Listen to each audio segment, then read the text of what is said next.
Pertanyaan pertama ini dari Pak Panji ditujukan kepada Prof. Supancana. Izin bertanya, Prof. Apakah pengelola data bisa menjadi pemroses data juga? Dan apakah EPPDI berafiliasi dengan IAPP, International Association of Privacy Professionals? Demikian, Prof. Silakan, Prof, waktu dan tempatnya. Kalau pengelola data diartikan sebagai pengendali data, ya, maka secara legal sebetulnya pengendali data juga tidak bisa bertindak dalam juga sebagai pemroses data. Ya. Biasanya di outsource misalnya untuk hal-hal tertentu dalam pemrosesan data dari pengendali data ke pemroses data. Kemudian yang kedua nanti mungkin bisa dilengkapi oleh Profesor Abu Bakar Munir. Ya, kita bukan subordinasi ya dari IAPP. Ya, jadi IAPP ini suatu organisasi yang berdiri sendiri, ya, dan dia tidak membawahi organisasi-organisasi lain di berbagai negara. Dan APPDI tentunya di dalam melaksanakan pelatihan-pelatihan itu pertama berdasarkan kepada standar internasional, ya. Jadi kita misalnya benchmark kita adalah golden standardnya seperti EU GDPR.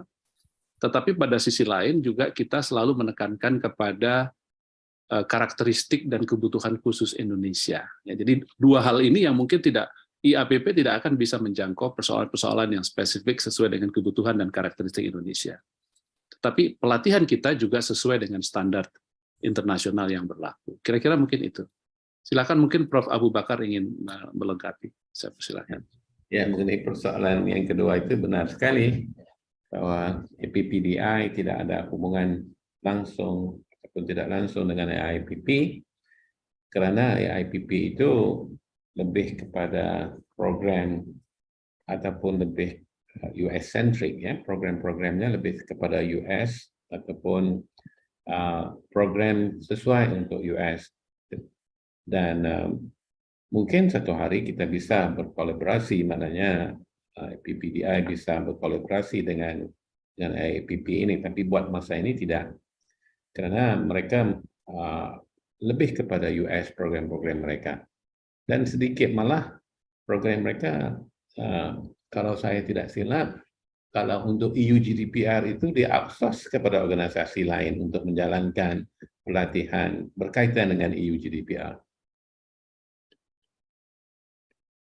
Di Eropa memang ada European Data Protection Board yang mengawal segala aspek mengenai EU GDPR, dan ada suatu institusi yang dipanggil EU Privacy yang diberikan kebenaran oleh European Data Protection Board untuk bertindak sebagai certification authority di bawah EU GDPR. Oke. Saya izin lanjut ke pertanyaan selanjutnya, Prof. Terima kasih atas jawabannya. Pertanyaan selanjutnya ditujukan kepada Bapak Arief dari Ibu Lia. Begini, bagaimanakah mekanisme penyelesaian sengketa ditempuh untuk memberikan kompensasi bagi nasabah yang mengalami kerugian, Pak? Oke. Good question. Dan juga apakah bank akan mendapatkan sanksi jika terbukti bersalah? Ini good question ya. Untungnya amit-amit, alhamdulillah belum ada kejadian di BRI. So far, sepengetahuan saya, itu belum pernah ada sampai yang data breach, benar-benar data itu bocor ya. Jadi mungkin intinya saya juga nggak kebayang. Tapi biasanya kalau kita udah sampai sengketa ini sengketa itu kan bisa kita diselesaikan di OJK, bisa juga kita langsung masuk ke pengadilan. Jadi kalau terkait dengan misalkan kompensasi ganti rugi atau apapun gitu ya, ya kita harus lihat ya case by case basis ya. Karena misalkan mungkin kalau saya ambil, kan ini belum pernah kejadian ya, saya coba ambil analoginya dari kita ada beberapa kali kasus itu misalkan kehilangan dana, gitu, kehilangan sejumlah dana lah gitu. Nasabah datang komplain dananya misalkan melalui ATM atau apa. Dan itu berapa kali kita kalau seperti itu kita harus investigasi karena ini benar-benar case by case. Kita case by case. Misalnya dalam beberapa kali untuk yang terkait dengan ATM, ternyata ATM-nya itu ditransaksikan oleh orang lain dengan kartunya. Karena ATM itu kan kuncinya adalah misalkan itu adalah di PIN. Berarti PIN-nya itu kan bocor. Nah, sedangkan PIN itu ada di tanggung jawab dari nasabah. Misalkan PIN-nya ya nggak usah orang lain, misalkan saya gitu. Saya gitu semua PIN ATM ibu saya hafal. Gitu. Karena ya ibu saya udah usia, jadi ya sering minta tolong. Nah itu seperti itu. Dulu misalnya case-nya ternyata yang ngambilnya mantan suami. Kita lihat di videonya kejadiannya jam berapa kita bisa lihat. Karena sekarang ATM itu ada kameranya sendiri yang dia onboard, jadi nempel di mesin ATM-nya. Jadi nyorot buka gitu. Jadi itu ya ini no tipu-tipu lah kalau gitu. Jadi kita harus investigasi benar-benar case by case. Jadi karena misalkan ternyata PIN-nya bocor atau misalnya kayak kartu kredit ditransaksikan ternyata CVV code-nya bocor. Itu berapa kali kayak gitu misalkan transaksi game online ternyata yang pakai anaknya. Dia tahu 3 dia tahu ya magic numbers-nya dia tahu gitu. Jadi itu berarti kita harus case by case. Nah, kalau data breach jadi kita memang belum pernah amit-amit lah jangan sampai kejadian gitu. Jangan sampai kejadian untuk yang sampai seperti itu. Jadi ya mungkin mohon maaf saya nggak bisa ngasih jawaban yang exact persis ya. Karena memang ini itu bisa kan ini case by case basis. Tapi kalau saya ambil analoginya kasus kehilangan dana misalkan melalui ATM atau kartu kredit itu kita investigasi sampai ke benar-benar siapa sih yang mentransaksikan itu karena basically ada hal yang memang itu masih ada di tanggung jawab di sisi nasabah, ada itu tanggung jawab ada di sisinya bank gitu. Karena kan sekarang kasus banyak ya, ada soceng, ada social engineering, ada email phishing gitu. Makanya kita juga edukasi ke nasabah kalau misalkan ada itu sekarang apa yang di WhatsApp ya yang ternyata tuh APK ya, aplikasi kondangan gitu. Undangan keduri gitu ternyata itu link untuk merujuk kemana sehingga dia bisa bobol ke rekening, bisa bobol ke data kita. Even saya sendiri pernah dibobol akun Grab saya, tiba-tiba ada datang ke rumah GrabMart belanja ke Alfamart cuman masker 1 sama sampo.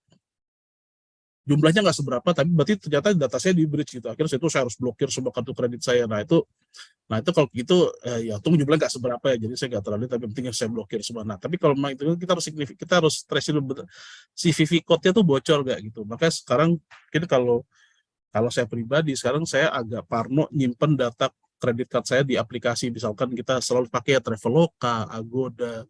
Saya lebih baik saya input selesai itu, jadi saya nggak save kreditnya nggak saya save gitu ya. Itu safeguard kita di masing-masing orang ya gitu tuh. Balik lagi ke risk appetite kita. Tapi ya itu yang bisa lakukan. Nah, saya bisa kasih jawaban kita nanti case by case basis karena sampai saat ini setahu saya belum pernah ada kasus yang data breach seperti di mana kita berlanjut perkaranya sampai misal ke pengadilan sehingga ada vonis kompensasi. Karena seandainya beberapa kali misalnya ada kehilangan dana terjadi di bank lain itu ya kalau memang itu kita bisa buktikan bahwa itu memang ada kesalahan di sisi bank, ya bank itu ya mau pasti kita mengganti karena kembali lagi bank itu kita bisa kepercayaan nasabah itu ya di atas segalanya karena itu ya hidup matinya bank lah gitu. Kalau udah nggak ada percaya sama bank wah repot. Terima kasih. Baik, terima kasih Pak Arief buat jawabannya. Selanjutnya kita ke pertanyaan selanjutnya ya untuk Pak Fajar. Nih Pak, Bapak masih ingat Pak yang kasusnya Bejorka ya? Nah, pertanyaannya bagaimana upaya dan langkah SmartFriend sebagai salah satu perusahaan telekomunikasi dengan perkembangan tercepat di Indonesia untuk mencegah terjadinya kejadian kebocoran data? Pertanyaannya kita terkait dengan case Bejorka. Pertama, saya menjelaskan dulu kira-kira posisinya Opsel seperti apa ya. Proses registrasi pelanggan itu sebenarnya secara regulasi dengan menggunakan nomor KTP, kemudian nomor KK itu dimulai di tahun 2016 ya. Mungkin kita semua di sini masih ingat ya bahwa proses itu sangat painful banget. Mungkin buat teman-teman yang responnya agak lama, mungkin pernah HP-nya diblok atau kemudian SMS-nya diblok kemudian dia tidak bisa menerima layanan, kan gitu ya. Tujuannya memang untuk memaksa seluruh masyarakat Indonesia melakukan proses registrasi dengan masukin nomor KK-nya, kemudian nomor KTP-nya ke dalam situ. Dan Indonesia semuanya tidak sama seperti di Jakarta yang punya akses data yang baik ya, terutama yang ke Dukcapil juga. Mungkin saudara-saudara kita di Indonesia Timur, malah saya nggak jauh-jauh di Bekasi aja, saya baru punya nomor NIK dan nomor KK itu benarnya justru setelah tahun 2018 ya, karena ternyata walaupun saya tinggal di Bekasi, Kabupaten Bekasi, ternyata prosesnya cukup lama juga. Jadi sangat painful sekali. Dan tentu saja itu menjadi perhatian kita juga, bahwa kita sebagai Opsel itu melakukan segala upaya untuk melakukan pengamanan sistemnya kita. Jangan sampai nanti sistem kita bisa ada kebocoran kan gitu ya. Untungnya juga, terima kasih buat pemerintah di regulasi terkait dengan registrasi pelanggan ini, ada standar yang kemudian diwajibkan untuk kita operator seluler harus miliki ya, yaitu ISO 27001. ISO 27001 itu bukan hanya sekedar teknologi saja, bukan juga tentang prosedur aja, tapi juga tentang manusianya juga. Kita di Smartfren itu secara reguler memang melakukan awareness ya, sosialisasi yang dilakukan oleh teman-teman IT security. Di Smartfren ada bagian IT security-nya yang untuk mengingatkan ke semua bagian itu untuk selalu taat dengan prosedur untuk mengamankan datanya. Jadi kita memang benar-benar menjaga datanya kita, apalagi datanya pelanggan. Sama seperti di industri di industri perbankan, telco juga merupakan bisnis kepercayaan juga ya, seperti itu. Jangan sampai nanti masyarakat tidak percaya sama itunya. Jadi kita dari sisi telco, pengamanannya sudah kita lakukan dengan segala macam upaya. Kita secara reguler juga dicek oleh auditornya ya. Jadi kita ada auditor penilai bagian dari ISO 27001 setiap tahun. Sertifikat kita juga dievaluasi lagi, dievaluasi setiap tahun oleh lembaga independen. Itu yang kita lakukan. Kemudian kita secara reguler juga melakukan awareness ke teman-teman, ke karyawan yang ada di internalnya Smartfren. Jadi kita untuk mengamankan datanya kita. Tapi tentu saja terkait dengan data pelanggan ini kan yang kita lakukan di operator telco itu sebenarnya menjalankan apa yang menjadi amanat undang-undang ya. Jadi salah satu, kalau ditanya apa dasar pengolahan data pribadinya, salah satu adalah amanat undang-undang. Jadi kita di operator menerima data dari masyarakat, kemudian data itu kemudian divalidasi oleh Dukcapil. Regulasi mengamanatkan operator punya ISO 27001 kan gitu ya. Itu sudah kita penuhi juga.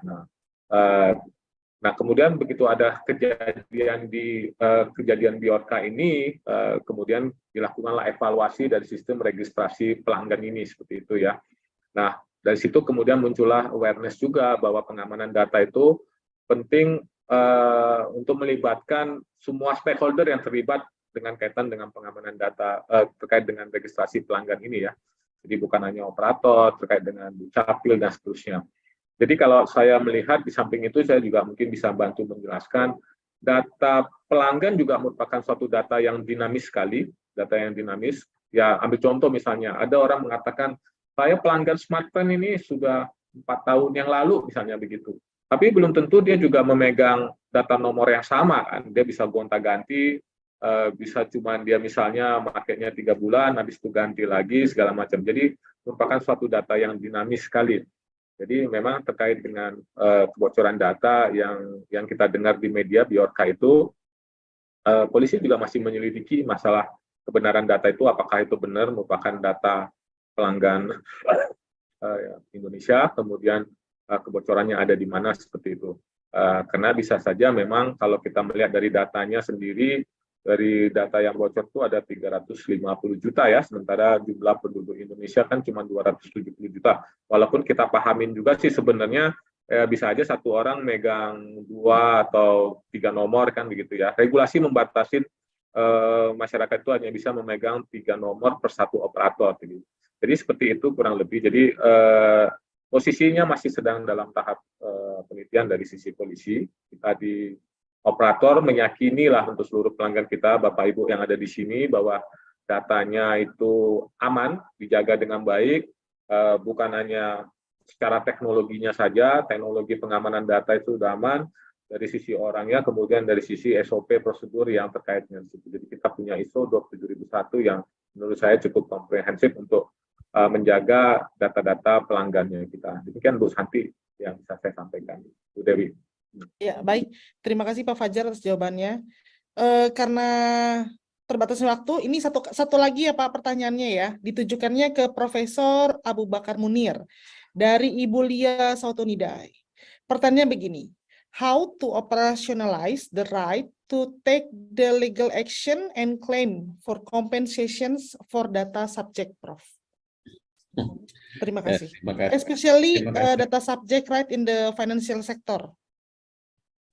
Tidak ada bedanya antara financial sector dan sektor-sektor yang lain.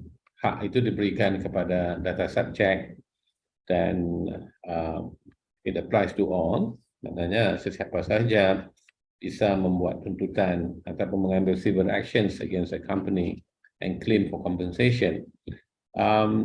Pastinya undang-undang itu jelas bahwa kita bisa membuat tuntutan, ya. Bagaimana sesuatu organisasi boleh facilitate ataupun boleh membantu tindakan diambil. Saya melihatnya dari segi ini, dari segi perspektif yang begini. Sebaik-baiknya sesuatu organisasi itu harus ataupun mestilah melakukan yang sepatutnya dilakukan supaya tidak timbul pelanggaran. Ya, maknanya ada SOP-nya, ada polisinya, ada technical measures-nya, ada organizational measures-nya, dan segala-galanya. Tetapi sekiranya masih berlaku, ya, sekiranya masih berlaku pelanggaran ataupun breach misalnya, yang melibatkan kerugian kepada pihak pelanggan, saya pikir kita harus berlapang dada, kita harus mengakui bahwa it has happened, dia telah berlaku, dan tidak harus misalnya menidakkan. Tapi kita harus ingat, kalau dalam konteks perlindungan data ataupun protection of the data, apa yang akan berlaku ialah akan ada komplain, akan ada siasatan ataupun investigation. Sekiranya kita telah melakukan segala-galanya yang diperlukan mengikut kemampuan, financial capability, human resource, kita telah melakukan segala-galanya. Saya pikir sesuatu organisasi tidak perlu bimbang, kerana we have done what needs to be done. Okay? Dan di akhir-akhirnya nanti, kalaulah pihak pelanggan masih mau membuat tuntutan, kita katakan silakan, ya, silakan, kami telah melakukan yang sepatutnya. Jadi how to facilitate, basically to encourage them and to admit in certain circumstances. Malah di bawah undang-undang PDPL Indonesia, mediation dibenarkan. Jadi itu salah satu mekanisme yang boleh digunakan oleh organisasi untuk menyelesaikan kasus yang melibatkan pelanggan. Okay? Maknanya we encourage them. Maknanya begini, in simple terms, briefly, we do what needs to be done. Okay? If it still happen, okay, kita harus terbuka. Okay? We have to admit. Dan kita benarkan kepada data subjek untuk membuat tindakan, dan kita boleh memilih untuk pergi ke mediation selain daripada ke pengadilan. So facilitation in that sense, I mean in a broader sense, not just to provide forms, because certain things we have to provide forms. Certain things it requires more than just a form. Oke, baik. Saya kira karena terbatasnya waktu, demikian event hari ini. Terima kasih banyak kepada para narasumber, Asosiasi Profesional Privasi Data Indonesia, para peserta online co-event hari ini, dukungan dari Smart Friend, BRI, dan Sindir Law Firm yang merupakan law firm pertama Indonesia yang punya expertise dan tim profesional di bidang data proteksi. Sedemikian acara co-event hari ini. Terima kasih banyak dan sampai jumpa di acara selanjutnya. Terima kasih banyak Prof. dan juga para pembicara.